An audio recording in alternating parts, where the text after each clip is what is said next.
अब मान लो कि ये फर्स्ट वाला जो क्लिप है वो यहाँ पर ख़त्म हो रहा है, तो यहाँ पर देखो दूसरा क्लिप डायरेक्टली स्टार्ट हो रहा है ना। तो मैं यहाँ इस क्लिप के ऊपर क्लिक करूँगा, इफेक्ट कंट्रोल के अंदर जाऊँगा और यहाँ पर 3 ऑप्शंस मुझे मिलते हैं ओपेसिटी वाले सेक्शन के अंदर। इलेक्ट्रिकल, यहाँ पे फॉन्ट पॉइंट पॉलीगॉन नाम ये दिया हुआ है, हालांकि ये है स्क्वायर, लेकिन आप इसको किसी भी पोजीशन किसी भी पॉइंट के अंदर चेंज कर सकते हैं। ट्राइगन भी चेंज कर सकते हैं और एक पॉइंट से ज़्यादा बढ़ाना चाहें तो वो भी हो सकता है, नहीं तो आप अपने हिसाब से पेन टूल भी यूज़ कर सकते हैं। अपने हिसाब से जो भी आपको ड्रॉ करना है, जिस तरह की आपको ट्रांजिशन चाहिए, आप उस तरह की चीज़ अप्लाई कर सकते हैं। फिलहाल हम इस राउंड वाले को यूज़ कर रहे हैं, इस पर आपने जस्ट क्लिक कर देना है और ये आपके पास इस तरीके से आ जाएगा। इसको आपने थोड़ा सा गोल कर देना है। अब मैं चाहता हूँ कि ठीक इस पॉइंट पर, ये जहाँ पे ख़त्म हो रहा है ना, पहले उस टाइम को देख लें, ये 6 सेकंड पे ख़त्म हो रहा है और 1 सेकंड पीछे कर रहा हूँ, 5 सेकंड पे लेके आया। और यहाँ पर आपके पास जो मास्क वाली प्रॉपर्टीज़ है, इसके अंदर आपने इस मास्क पाथ वाली स्टॉप वॉच को क्लिक करना है और वापस से एक टाइम आगे आ जाना है और दोबारा से यहाँ पर आपने की फ्रेम लगाना है। की फ्रेम लगाने का तरीका मैंने आपको पिछली क्लास में अच्छे से बताया।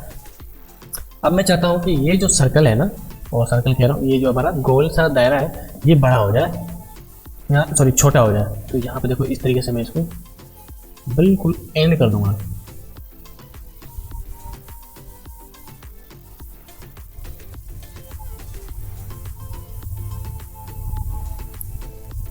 ठीक है, लेकिन यहाँ पे थोड़ी सी गड़बड़ है, उसको सेट करते हैं। इसको उठा के मैं बिल्कुल 0 कर दिया। ठीक है, अब स्टार्ट पॉइंट जो है वो यहाँ पर ऐसा नहीं होगा। स्टार्ट पॉइंट के लिए आपको इस स्क्रीन को थोड़ा सा बड़ा करना है और यहाँ से आपने 25% पे क्लिक कर देना है और ये जो पॉइंट है इसको उठा के बाहर कर दो, बिल्कुल बाहर करना है। ठीक है, मतलब यहाँ पे आपको ब्लैक बिल्कुल नजर नहीं आना चाहिए। 25 से मैं 10% कर रहा हूँ और बिल्कुल एरिया से बाहर लेके जा रहा हूँ उसको मैं। अब इसको फिट कर दें तो अब क्या होगा, देखो पूरा सीन आराम से चल रहा है और ये पूरा गोल ऐसे मेरा खत्म हो जाएगा, ये देखो। ठीक है, अब यहाँ पर एक और इशू है, बिल्कुल शार्प गोल आ रहा है ना, मुझे ये शार्प गोल नहीं चाहिए। तो मैं क्या करता हूँ, मास्क फिदर अप्लाई करूँगा। तो मास्क फिदर की वैल्यू इस वक्त 10 dB है, तो इसको मैं और स्मूथ करूँगा और स्मूथ करूँगा और स्मूथ करूँगा और ये देखो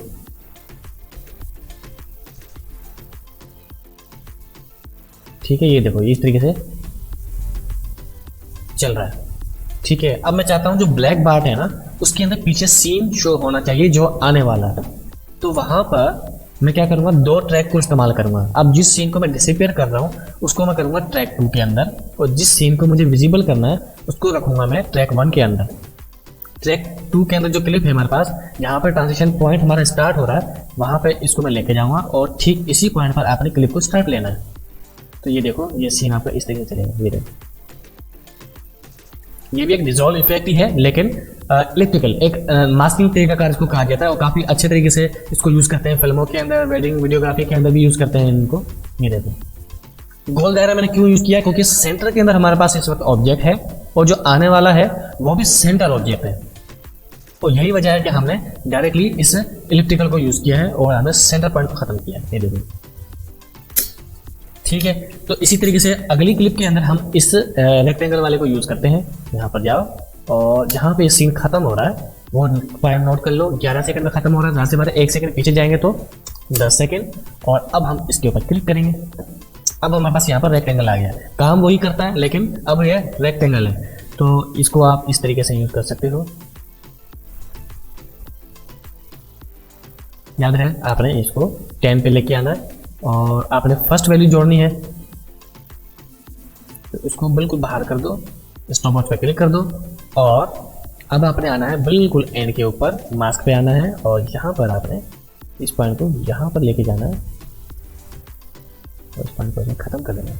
आपका स्टॉप वॉच ऑटोमेटिक लग चुका है। अब देखते हैं सीन कैसे चलता है, ये देखिए, ठीक है। लेकिन यहाँ पर थोड़ी सी मैंने गड़बड़ कर दी है, वो ये कि मैंने बिल्कुल सीन से बाहर कर दिया है। सीन से बाहर नहीं करना, कैसे करो, और ये देखो ये मेरा ऐसे सीन काम कर रहा है। अब इसको मैं फिलर भी दूंगा, जैसी बात है,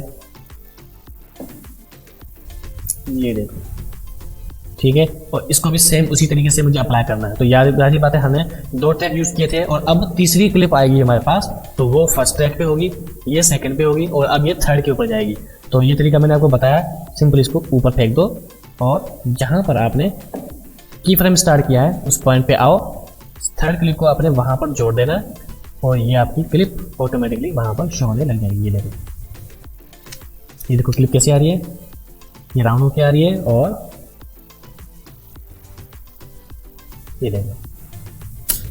ठीक है, तो यकीनन ये चीज़ आपको अच्छे से क्लियर हो गई होगी कि मास्किंग को किस तरीके से हम अप्लाई करते हैं। अब पेन टूल कैसे काम आएगा, पेन टूल को हम इसी यहाँ पर यूज़ करेंगे, लेकिन इसका तरीकाकार भी बिल्कुल सेम टू सेम है। पेन टूल का बस सिंपल मतलब ये होता है कि आप अपने हिसाब का कोई भी शेप बना सकते हो। जैसे कि मैं इसको 25% पे लेके आता हूँ और ये देखो मैं यहाँ पर इस तरीके से टेढ़ा शेप बना रहा हूँ और आप इसको अपने हिसाब से कैसे भी सेट करना चाहें तो कर सकते हैं। तो यहाँ पर मैं मास्क पाथ पे क्लिक कर दिया और थोड़ा सा और आगे आ गया। इस पे आके मैं इस पॉइंट को बाहर लेके जा रहा हूँ ऐसे, और इसको ऐसे करते हैं, ऐसे यूज करते हैं। ठीक है, और ये देखो ये हमारा ऐसे आएगा। ठीक है, मैं आपको की फ्रेम का इस्तेमाल साथ साथ आपको यहाँ पर पॉइंट्स का इस्तेमाल कैसे करते हैं वो करने का तरीका मैं मुकम्मल तौर पर बता रहा हूँ। ठीक है, अब जाहिर सी बात है हम यहाँ पर ऐसे तो जाहिर सी बातें नहीं रख सकते, तो यहाँ पर हमें क्या करना है, इसको ख़त्म कर देना है या तो बाहर लेके आना है इसको। तो इस पॉइंट को मैं बिल्कुल बाहर लेके जा रहा हूँ ताकि सेकंड की फ्रेम पर जब ये आए तो ये इस तरीके से आए। ठीक है, नीचे ब्लैक शो हो रहा है तो मैं ब्लैक नहीं चाहता, तो मैं क्या करूँगा, जितनी भी क्लिप्स हमने लगाई थी नीचे हमें क्लिप शो करनी है, जाहिर सी बात है इन सबको उठा के मैं एक स्टेप और ऊपर चला जाऊँगा और यहाँ पर मैं कलर अप्लाई करूँगा। तो कलर अप्लाई करने के लिए right click, new item, colour match और हिट ओके, एंड देन मैं ये वाला कलर यूज़ करना चाहता हूँ और इसको उठा के आपने नीचे रख देना। तो ये आपके पास अब नीचे कलर आ जाएगा। अब इस पॉइंट पे आप अपने को यहाँ पे टेक्स्ट लगाना चाहो या ब्राइड का नाम लिखना चाहो, ब्राइड ग्रूम का नाम लिखना चाहो या इवेंट का नाम लिखना चाहो, XYZ आप कुछ भी दे सकते हैं। ठीक है, तो इसको अगर मैं मास्किंग अप्लाई कर देते हैं, सॉरी यहाँ पे फिलर अप्लाई कर देते हैं, थोड़ा सा स्मूथ भी हो जाएगा इस तरीके से, और नहीं करता तो ये शार्प हो जाएगा। ज़्यादा याद रहे हम शार्प यूज़ नहीं करते, हम फिलर अप्लाई लाजमी करते हैं। ठीक है, यहाँ पे ओपेसिटी है, ओपेसिटी से मुराद ये देखो जो ऐसा हम शो करवा रहे हैं उसको गायब करना या उसको विजिबल करना, ये ओपेसिटी के अंदर होता है। और जो हमारी मेन ओपेसिटी है उससे हम अपनी क्लिप की विजिबिलिटी को भी सेट करते हैं। सेम तरीके से काम करता है ओपेसिटी वाला। एक्सपेंशन का मतलब ये है कि जो आपने सिलेक्शन बनाई है ना, ये लाइन जो आपने सिलेक्शन बनाई है इसको बढ़ाना या कम करना। ये देखो यहाँ से कम हो रहा है और यहाँ से ये बढ़ रहा है, कम बढ़ रहा है, कम हो रहा है, बढ़ रहा है, कम हो रहा है, बढ़ रहा है। तो ये आप अपने हिसाब से सेट कर सकते हैं। इनवर्ट का मतलब ये है सिलेक्शन इस वक्त हमारे पास ये है, ये नहीं, तो इसको उल्टा करना हो तो हम इस तरीके से भी अप्लाई कर सकते हैं। ठीक है, अब इसको इस्तेमाल कैसे करना है ये आप अपने हिसाब से जेन में सोच सकते हैं। आपको यकीन है अब ये वाला पार्ट क्लियर हो गया होगा कि मास्किंग को किस तरीके से अप्लाई किया जाता है, किस तरह से इसको यूज़ किया जाता है। तो इसको अब हम हटाते हैं, इसके ऊपर क्लिक करके हम डिलीट का बटन दबाएंगे तो ये खत्म भी हो जाएगा इजीली। अच्छा, अब हमारे पास मास्किंग वाली भी क्लियर हो गई। अब क्रॉप ट्रांजिशन कैसे होगी? क्रॉप ट्रांजिशन करने के लिए हमने इन लास्ट वाली 3 क्लिप्स को चुना है और आपको इफेक्ट्स के अंदर जाना है, क्रॉप टाइप करना है और आपने ये चीज़ लगा देनी है इस वाले सीन के ऊपर। लेकिन इससे पहले आपको डुप्लीकेट बनानी है और यहाँ पर जाना है। एक सेकेंड, मैं यहाँ पे इसकी ऑडियो ख़त्म कर दूँ ताकि ये हमें डिस्टर्ब ना करे। इसकी डुप्लीकेट बनानी है और आपने लेके जाना है इसको यहाँ पर। ठीक है, और इसको थोड़ा ऊपर करना है, इसी की डुप्लीकेट बनानी है और इसको थोड़ा ऊपर रखो। इन दोनों को आपने थोड़ा सा आगे लेके जाना है तकरीबन 1 सेकंड के दरमियान। ठीक है, और यहाँ पर ऊपर वाली लेयर जो है और नीचे लेयर दोनों सेम है, बस सेंटर वाली लेयर हमारी ये वाली हैप्पी बर्थडे वाली, और उसके बाद हमारे पास ये वाली फुटेज है। तो यहाँ पर मैं क्या करूँगा, क्रॉप को अप्लाई कर दूंगा इस जगह पर और उसके बाद इफेक्ट कंट्रोल के अंदर मुझे आना है और पीछे वाली क्लिप को फिलहाल के लिए हाइड कर देता हूँ ताकि आपको पता चले कि हम एग्जैक्टली कर क्या रहे हैं। लेफ्ट से देखो मैं यहाँ पर इसको 25% वैल्यू दूंगा और राइट साइड से भी मैं इसको ये वैल्यू दूंगा और बॉटम से भी इसको यहाँ पे वैल्यू दूंगा और यहाँ पे टॉप से भी मैं इसे वैल्यू दूंगा। तो ये सीन हमारा इस तरीके से आएगा डायरेक्टली। अब इसको मैं ट्रांजिशन देना चाहता हूँ तो कैसे करूँ? तो यहाँ पर मुझे जाना है, स्केल के ऊपर क्लिक करना है और यहाँ पर थोड़ा सा और आगे आना है और यहाँ पे स्टॉप, यहाँ पे एक और की फ्रेम लगा देना है। अब जो फर्स्ट वाला की फ्रेम है उस पर मैंने वैल्यू देनी है 0, सेकंड वाला 100 ओके है। अब आपने यहाँ पर की फ्रेम को अच्छे तरीके से समझ लेना है। स्टॉप वॉच से हम की फ्रेम की स्टार्ट करते हैं और यहाँ से हम की फ्रेम कहीं भी अप्लाई कर सकते हैं। ये चीज़ तो मैंने आपको पिछले लेसन में भी बताई थी और इस लेक्चर में भी अच्छे से मैंने समझाया। अब यहाँ पर ये आएगा इस तरीके से, जो कि बिल्कुल भी अच्छा नहीं लग रहा। तो इसको हम स्मूथ इफेक्ट कैसे दें? स्मूथ इफेक्ट देने के लिए आपको इस की फ्रेम के ऊपर लास्ट वाला जो है राइट क्लिक करना है और इजी इन दे देना है। तो फिर फर्स्ट वाला की फ्रेम को पकड़ना है, राइट क्लिक करना है, इजी आउट दे देना है। अब इससे होगा क्या, यहाँ पर देखो एक एरो आ जाता है छोटा सा, इसके ऊपर क्लिक करना है। यहाँ पर आपके पास वेव्स आएंगी, इस वेव्स के ऊपर हैंडल लगे होते हैं। इस हैंडल को सीधा लेफ्ट साइड की तरफ खींचना है, ऐसे थोड़ा जितना आप खींच सकते हो, ज़्यादा ऐसे ऊपर मत करना वरना ये सीन खराब कर देगा। सीधा लेके आना है और ये सीन आपका ऐसे आएगा, देखो, क्योंकि बहुत ही कमाल का लग रहा है। और यहाँ पर आने के बाद, यहाँ पर इस पॉइंट पर आने के बाद आपको आना है थोड़ा नीचे और जहाँ पर आपने वैल्यू चेंज की है ना, उन सब पे स्टॉप वॉच लगाना है। और ये जो पॉइंट खत्म हो रहा है, ये वाला या फिर ये वाला, ये जहाँ पे हमारी वीडियो खत्म हो रही है, इस पॉइंट पे आके दोबारा से की फ्रेम को अप्लाई कर दें और जितनी भी वैल्यूज थी अपनी वो आपने 0 कर देंगे।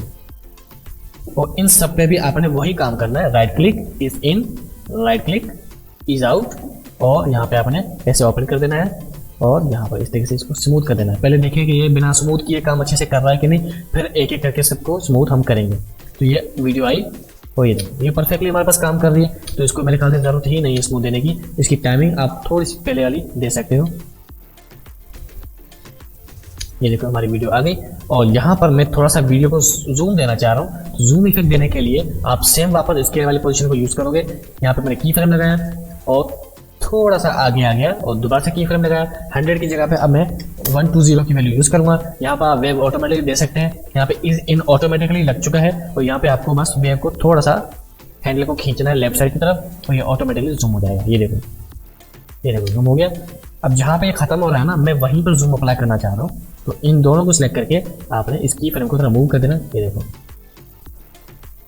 ठीक है। और मैं चाहता हूँ कंटिन्यूसली जूम चलता रहे, तो उसके लिए आप क्या करोगे, तो इसके लिए आपको यहाँ पर इंडिकेटर को यहाँ पर लेके आना है, इस की फ्रेम को यहाँ पर करना है और ये वैल्यू आपने बढ़ा देनी है जितनी आप बढ़ाना चाहें।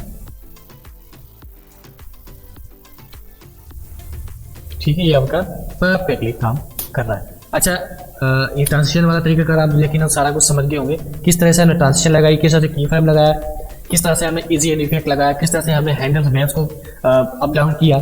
सेम इसी तरीके से आप हर ट्रांसफॉर्म प्रॉपर्टीज के अंदर भी कर सकते हो। रोटेशन के अंदर भी, रोटेशन का भी हमारा काम नहीं आया, आगे जैसे काम आएगा तो हम इसके ऊपर करेंगे। स्केल पे काम आया था तो हमने इसके ऊपर वर्क कर दिया, ऑपोसिटी के ऊपर काम आया तो हमने कर दिया, और इसी तरह क्रॉप पे काम आया तो हमने इसको भी की फ्रेम पे अप्लाई कर दिया। अब जैसे जिन जिन चीज़ों का काम आता जाएगा हम उस पर प्रैक्टिस करते हुए जाएंगे।